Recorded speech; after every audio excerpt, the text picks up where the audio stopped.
Bueno, sa WAC tem presupuesto 2022 com goederen en diensten na subi, se me tá agora bom, tá um suma de 27 milhões. Aqui, se me não equivocar, trecho of 400 ambtenaar lo toma na retiro, dus essa quita a pressão.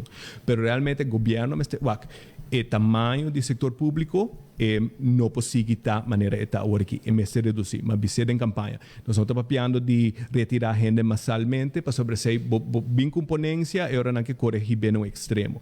Pero a vacatura está não está funcionando bom, pero também o governo pode fazer incentivo. O governo pode dizer, ok, empregado no setor público que vai trabalhar no setor privado, nós está dando companhia que está dando trabalho, promessa 6 lunas nós está paga 100% no salário. E seguinte 6 lunas 75, depois 50. Então, se o governo não vem com incentivo para começar a passar trabalhando no setor público para o setor privado, nós está pegado em mesmo buraco. Outra coisa que nós podemos fazer é a flexibilidade laboral.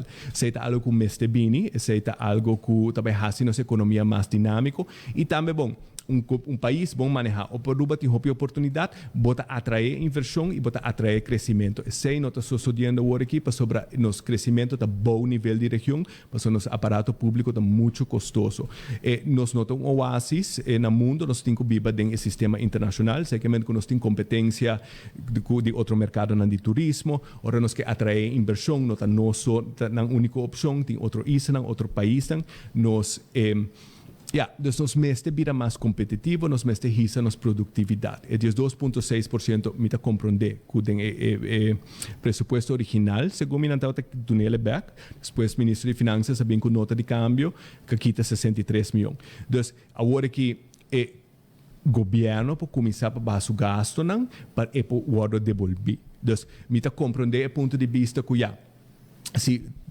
o creditor, é um que deve placa, vai ser o mi tenho me mencionar mais placa, me tem road 19 milhões caba para Luna, pero me vai den road 60 milhões para Luna, me só 30, 40 minutos agora 25 milhões me para pagar na full back, me vai den road 45 milhões para Luna, vou financiar me, pero pena la vida vou bisa me compra manejar mi assunto não, pero me paga 12,6%. Essa é uma posição débil para o governo vai assumir. Se nós aplicar ou suplicar, que a guerra de Rússia e Ucrânia não agora considerar tempo e reexueta agora trabalhar. Inflação a subir para via de guerra, ela sube para via de problema nos transport routes. Então, basicamente, o que por bini está com uma amenda que nós queremos está com gasto na salarial, mas está a base de 100% de salário. Então, o que o governo logra fazer na 2022, não pode repetir na 2023. Então, agora, mais tardar para 2023, o empregado público está na placa back.